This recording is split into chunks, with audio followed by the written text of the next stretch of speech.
የክስሽ የተቀመጠው በህገወጥ የሰዎች ዝውውርና እንዲሁም ደግሞ በታክስ ስወራ የሚል ነገር አይቻልም።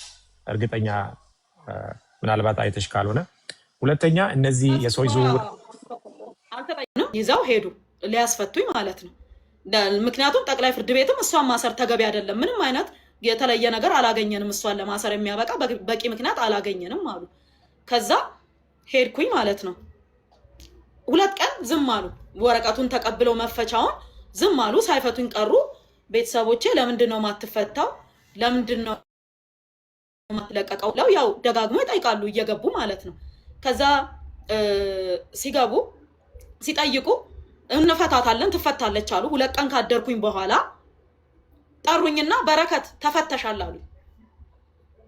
ከዛ ተፈተሻል አሉ። ያ ማለት መቼ ነው? ህዳር 22 ነው። ተፈተሻል በቃ ተባልኩኝ። ህዳር 22 ማለት ነው። ኦኬ ብዬ እቃዬን ምናምን አዘጋጅቼ ልወጣ ስል አይ እንደገና በሌላ ኬዝ ስለምንፈልግሽ እዚሁ ግቢ በቁጥጥር ስር ውለሻል አሉ። እዛው ግቢ ከግቢው ሳልወጣ በቁጥጥር ስር አልኩ ማለት ነው። ከዛ ምን አርጌ ነው? ምንድነው? ምን ኬዝ ገጥሞኝ ነው? ምን ተፈጥሮ ነው አልኩኝ። ከዛ ምን ተፈጥሮ ነው ለምንድን ነው ስል አይ በህገወጥ የሰው ዝውውር ጠርጥረንሻል አሉ። እንደገና አሻራ ስጪ አሉ። አሻራ ስጪ፣ አሻራ መስጠት አለብሽ ተባልኩ። እሺ አልኩ። አሻራ ሰጠው። እንደገና እንደ አዲስ ፎቶ ተነሳው። እንደ አዲስ ልዩ ልዩ ነው የሚባለው መሰለኝ የእንትን የህገወጥ የሰው ዝውውር ወይም ሂማን ትራፊኪንግ የሚመለከተው የዛ ዲፓርትመንት ነው። ልዩ ልዩ የሚባል ዲፓርትመንት ነው። እዛ ተመዘገብኩኝ። እንደ አዲስ እቃዬን ቁጭ አድርጌ እንደ አዲስ እስረኛ ገባው ማለት ነው። በቃ ከግቢው ግን ሳልወጣ ነው እዛው በቁጥጥር ስር ያልኩት። ከዛ እንትኗ ኢንስፔክተሯ አጠገቤ ስለነበረች እኔን የተረከበች ማለት ነው። የጠየኳት ጥያቄ ምንድነው? ማንን ከየት ወዴት አዘዋውሬ ነው? በእኔ ስም ማን ከሀገር ወጥቶ ነው? ምን አርጌ ነው? ምን አሪ ማለት ማንን ነው ያዘዋወርኩት? ማንን ነው? እኔ ማንንም ሰው ከሀገር አስወጥቼ አላውቅም። ምንም አይነት ነገር አርጌ አላውቅም። ህገወጥ የሰው ዝውውር ሰርቼም አላውቅም። ሰራተኛ እንኳን ስንፈልግ ስራና ክህሎት ሚኒስቴር አመልክተን በህጋዊ መንገድ ነው የምንወስደው እንጂ ምንም አይነት የህገወጥ ነገር ዝውውር ሰው መውሰድ ምናምን አርጌ አላውቅም። እና ስለዚህ ጉዳይ አስረጅኝ አልኳት። እዛው ፍርድ ቤት ተሳሚዋለሽ አለችኝ። ነው አዎ እሺ። ከዛ በንጋታው ከሰዓት ፍርድ ቤት ቀረብን። የት? አራዳ። ሌላ በፊቱ ልደታ ነበር፣ ቀጥሎ አራዳ ቀረብን። አራዳ ስቀርብ በጣም አሞኛል። በነገራችን ላይ ዛኔ በጣም እያመመኝ ነበረ፣ በጣም ማለት ነው። ነቱ የወይዘሮ በረከት ወርቁ አደራ የሆነ እና ታርጋ ቁጥሩን ጠቅሳ ይሄ መኪና በ2016 ዓመት በረ ስለዛ የህገወጥ የሰው ዝውውር ተፈጽሟል ብለን እናምናለን፣ ለመመርመሪያ 14 ቀን ይሰጠን ብሎ አነበቡ። እንዴ አልኩኝ። ማለት ኢትዮጵያን ቱር ኦፕሬሽን የኔ ነው፣ ቱር ሰራለሁ። የመናዊም ይሁን ናይጄሪያም ይሁን ከየትም ይምጣ ፈረንጅም አበሻም ቢሆን ሲመጣ እኛ ጋር እስከ ከፈለ ድረስ እጎበኛለሁ እስካለ ድረስ የፈለገበት ክልል ከጫፍ እስከ ጫፍ ድረስ ሰላማዊ ይሁን እንጂ ያ ቦታ እነሱ የሚሄዱበት ቦታ ሰላማዊ እስከሆነ ድረስ ማለት ነው።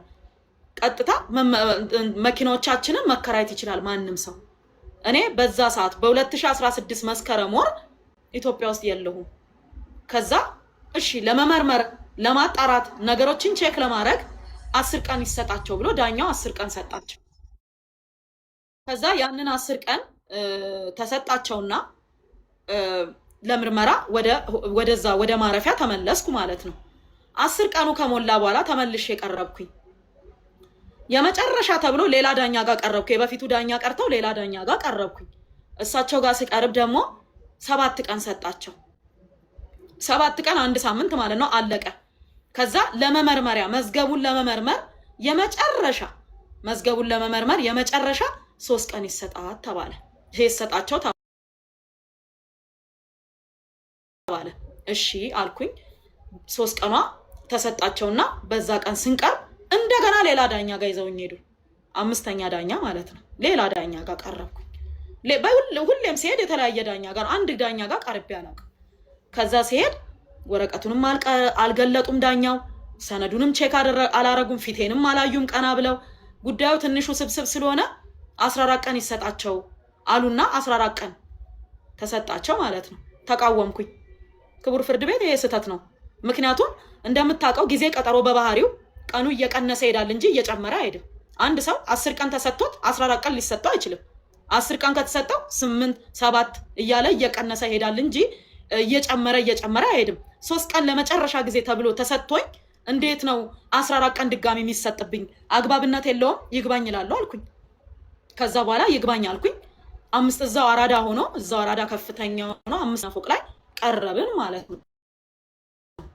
ከዛ ቀረብን ማለት ይግባኝ አልኩኝ። የተከበረው ፍርድ ቤት የተሰጣት ጊዜ በቂ ነው። 48 ቀን ታስሬያለሁ። ይግባኝ በይግባኝ 48 ቀን ታስሬያለሁ።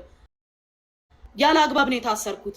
ምንም አይነት ህገወጥ የሰው ዝውውር ላይ እኔ አልተሳተፍኩም። ምንም ነገር የለም። መኪናሽ በ2016 መስከረም ወር 8 ኤርትራዊ ጭኗል። ህገወጥ የሰው ዝውውር ነው እንዴት ይባላል? ማለት ሰዎቹ ከሀገር አልወጡም።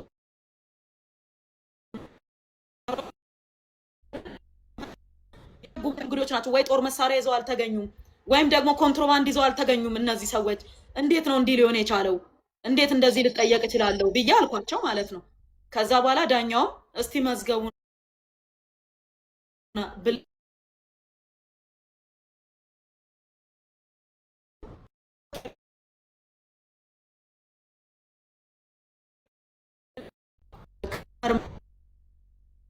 ላይ የግል ተዘዋወረ የሚባልም ሰው የለም። የሰው ስምም የለም ጨርሶ። አንዴ ያዝ ያረገ ስለሆነ ምንም አይነት ሰው የሰው ያዝ ያረገን ስለሆነ አንዴ ኮፒ ሊንክ አድርጉልን። ያዝ ያረገ ነው በረከትን እየያዛ ስለሆነ አንዴ ኮፒ ሊንክ አድርጉት። አንዴ ሪፖስት ማለት ነው። ሪፖስት ማድረጊያውን ለምን ጃም ስለሚኖር እንትን አድርጉት። ታች ላይ 32000 ነው የሚታየኝ። ሂዶ አንዴ እስከዛ እነሱ ኮፒ ሊንክ እያደረጉ ክሱ መጀመሪያ የተከሰስሽበት ክስ እያለ ነው እዛው እስር ቤት ሆነሽ ሌላ ክስ የመጣው ነው እንደተረዳ ነው ከሆነ። ሁለተኛ ነገር መኪኖቹ እነዚህ ምክንያቱም ሶሻል በቪአይፒ አንድም ቀን ሳይሰጣጥ በቪአይፒ ተፈተሽ መጀመሪያ የመያዝሽ ምክንያት የቪአይፒ ወረቀት ነበር። ከዛ እሱ ከተለቀቅሽ በኋላ እዛው እስር ቤት ፍርድ ቤቱ እንደፈታሽ ፖሊስ ደግሞ ከዛው ከፍርድ ቤት ሳትወጪ ወይ ከእስር ቤት ሳትወጪ እንደተለቀቅ መልሶ በር ላይ ያዘኝ ነው የምትይው። ይዞ አስገብቶኝ ጥያቄ ጠይቀኝ። ኦኬ ስትናገሪ ወይ ደግሞ ከሶሻል ሚዲያ ላይ ወደዚህ ላይቭ ከመምጣቴ በፊት ሶሻል ሚዲያ ላይ የጻፉትን ነገር እያየው ነበርና የክስሽ የተቀመጠው በህገወጥ የሰዎች ዝውውርና እንዲሁም ደግሞ በታክስ ስወራ የሚል ነገር አይቻልም። እርግጠኛ ምናልባት አይተሽ ካልሆነ ሁለተኛ እነዚህ የሰዎች ዝውውር ኦኬ እዛ ሶሻል ሚዲያ ላይ ጻፈውን አይቻልም። ሌላ ምንድነው ሀገር ውስጥ አልነበርኩም ለሱ ማስረጃ ማሳየት ይቻላል አለሽ? ማስረጃዎች የሀገር ውስጥ አለመኖርሽ የሚያሳዩ? ብኖርም እኮ ይኸውልህ የለውም እንጂ ብኖርም እኮ መኪኖቼ እንግዳ ጭነው ጉብኝት በሚሄዱ ሰዓት አብሬያቸው እኮ አልዞርም። እኔ አንድ ቱር ጋይድ እና አንድ ሹፌር መኪና ይዞ ይዞራል ይሄዳል። አፋርም ሊሄድ ይችላል፣ መቀሌም ሊሄድ ይችላል፣ ደቡብ ክልል መኪኖቹ የምንድን ናቸው? ያንቺ ናቸው? ባሌ ማውንቴን ሊሄድ ይችላል። ቱር ናቸው፣ የኔ ናቸው። ቱር ነው የሚሰሩት። የቱር ፍቃዳቸው ራሱ የቱር ነው። ምን ቱር ነው ያንቺ? ምን ቱር የሚባል ነው? ማለት እኔ በሰዓቱ ኢትዮጵያ ቱር። ኦኬ።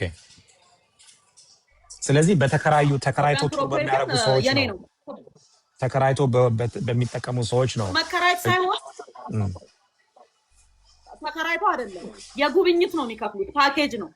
መኪናው አይከራይም። ምንድነው መኪናው ክራይ ሳይሆን የሚፈጣው ከዚህ ቦታ ወደዚህ ቦታ መሄድ እንፈልጋለን።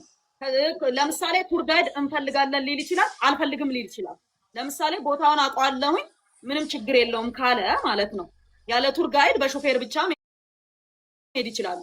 አይ ስለ ቦታው ማብራሪያ እንፈልጋለን ቱር ጋይድም ይደረግልን ካሉ እዛው ኮስት ላይ ይጨመርባቸውና ቱር ጋይድም ይዘው ይሄዳሉ ማለት ነው። አስተርጓሚ እንፈልጋለን ካሉ እንዲሁ አስተርጓሚም ይዘው ይሄዳሉ ማለት ነው። እንግዶች ያ ማለት እንግዳ በየቦታው ሲሄድ እንግዳ ይዘው ሲሄዱ እኔ ባለቤትም ብሆን ማንኛውም አይነት እንግዳ ወደ ኢትዮጵያ መጥቶ ሲጎበኝ አብሬው ሄጄ አልጎበኝም፣ አብሬ ሄጄ አላይም።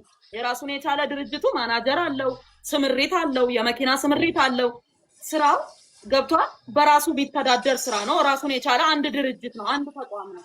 ስለዚህ የዛኔ እነዚህ እንግዶች በሄዱ ሰዓት እኔ በአጋጣሚ አገር ውስጥ አልነበርኩም። ምክንያቱም አዲስ ዓመት ስለነበረ ከልጆቼ ጋር ነበርኩኝ አይርላንድ ማለት ነው በሰዓቱ ገባ። ብኖርም ግን ኢትዮጵያ ውስጥ ላልሰማ እችላለሁ። እንግዳ መጥቶ መኪና ይዞ ቢወጣ ወይ ወደ ሆነ ቦታ ቢሄድ ማለት ነው ላልሰማ እችላለሁ። አልሰማም። ለምን አልጠይቅማ? ይሄ መኪና ወዴት ሄደ፣ ምን ይዞ ሄደ፣ እንግዳ ይዞ ሄደ ወይ ምናምን ብላ አትጠይቅም። ለምን? ራሱን የቻለ ለዚህ ስራ የተቀጠረ ማኔጅ የሚያደርግ ራሱን የቻለ ቲም ስላለ እነሱ ማኔጅ ያደርጋሉ እንጂ እኔ ይሄን ነገር ማኔጅ አላደርግም ማለት ነው። ስለዛ እነዚህ እንግዶች ኦሮሚያ ክልል ነበሩ፣ እየተዘዋወሩ ሲያዩ ነበረ። ወደ ተልተሌ ነጭ ሳር ፓርክ ምናምን እየሄዱ ነበረ ተብሎ ደረሰኙ ላይ ተጽፏል። ገባ። እንግዳ እንትን ሲል የሆነ ፑር ኮኔክሽን ይላል። ኤኒዌይ እንዴት እንደሆነ አላውቅም። እየተሰማችሁ ከሆነ የት ነው ግን ያለሽው? እንግዶቹ ወደዛ አካባቢ እየሄዱ እንደሆነ ከየት ሆነሽ ነው የገባሽ? ኢትዮጵያ ነው ያለሽው? ቤቴ ነኝ ያለው። ቤቴስ የት ሀገር? ኢትዮጵያ ነው ወይስ? ኦኬ፣ ያው አየርላንድም ቤት ስላለሽ ብዬ ነው።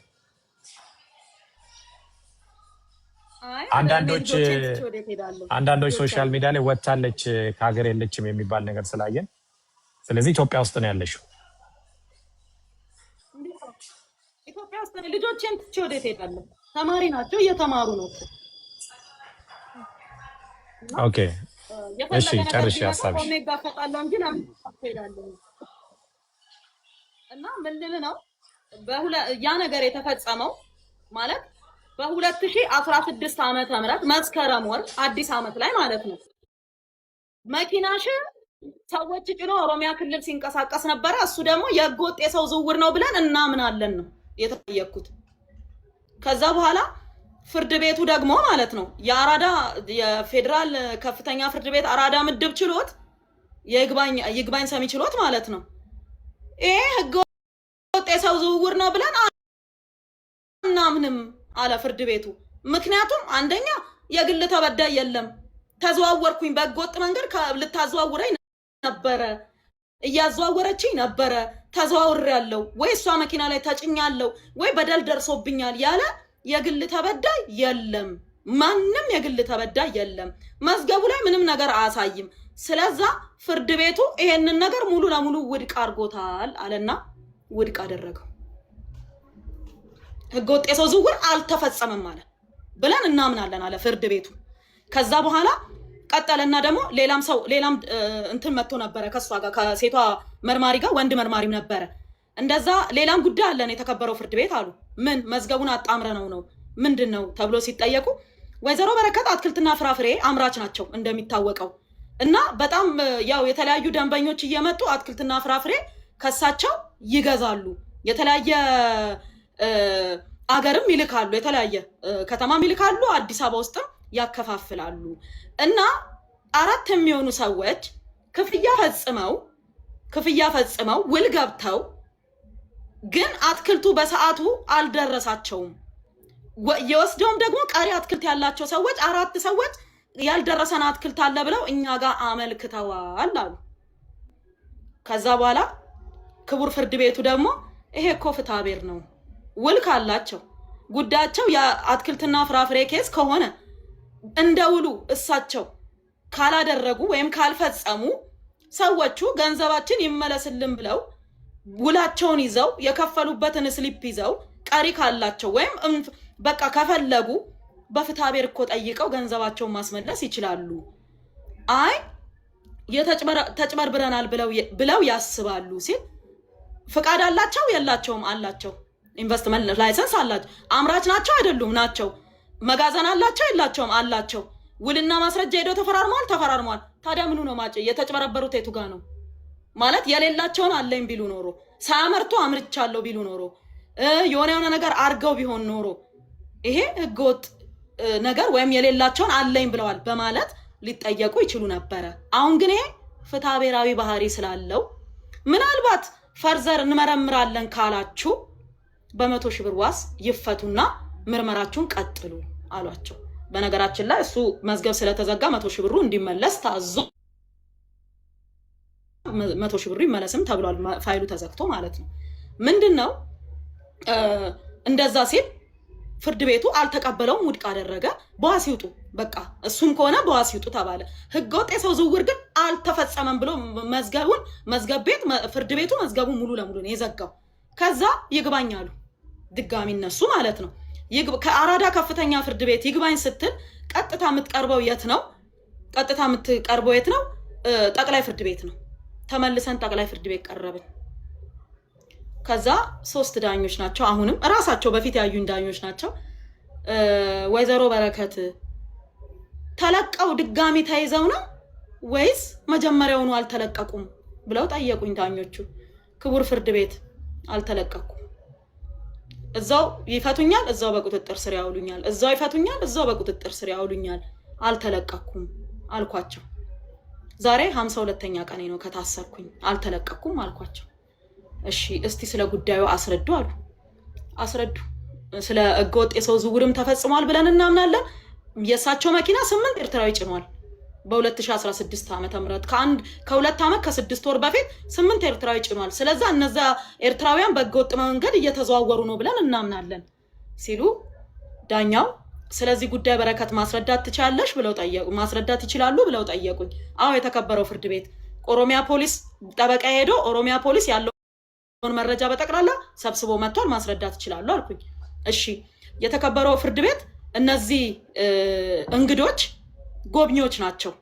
ተጭነው ሲሄዱ መንገድ ላይ ፖሊስ አስቆማቸው፣ ቼክ አረጋቸው። ለምን የውጭ ዜጋ ናቸው። ማንም ሰው ለምን ተጠረጠርኩ ማለት አይችልም። ጠረጠረ፣ ፖሊስ አስቆማቸው፣ ቼክ አደረጋቸው። ኬዛቸውን ሲያይ ጎብኚ እንደሆኑ ምንም አይነት ችግር እንደሌለባቸው ከኮንትሮባንድ ጋር ከጦር መሳሪያ ጋር ግንኙነት እንደሌላቸው ስላወቀ በአንቀጽ 28 ፈቷቸዋል። አንቀጽ 28 ማለት በመታወቂያ ዋስ ማለት ነው። ሹፌሬን ደግሞ በአንቀጽ 42 ፈቶታል። ያ ማለት አልተከሰሰም ማለት ነው፣ ተለቋል። የኔ ደግሞ መኪናው የኔ ስለሆነ ቼክ ተደርጎ አገር ውስጥ እንዳልነበርኩ ተረጋግጦ ንብረትነቱ መመለስ አለበት ተብሎ መኪናው ወደ ድርጅቱ ተመልሶልናል ከኦሮሚያ ፖሊስ። ይሄንን ነው የማቀው የተከበረው ፍርድ ቤት። አሁን ትላንትና ጠዋት እንደተፈጸመ አድርገው እንደ አዲስ መተው እንደዚህ ለምን እንዳሉ አልገባኝም። ምን እንደፈለጉ ራሱ አልገባኝም። መኪናዬ እኮ ነገ ጠዋት ናይጄሪያ ጭኖ ሊያዝ ይችላል። ያ ማለት ሰዎቹ በህገወጥ መንገድ እየተንቀሳቀሱ ነው ወይ? ነገ መጥቶ የመናዊም ሊጭን ይችላል። ምክንያቱም ቱር ነው ድርጅቱ። ቱር ድርጅት እስከሆነ ድረስ የተለያዩ ነገሮችን እስከሰራ ድረስ ይሄንን ነገር የግድ ስራው ነው፣ መጫን አለበት። ይጭናል፣ ወደፊትም ይጭናል አልኳቸው። ከዛ ዳኞቹን የክቡር ፍርድ ቤቱ መርማሪ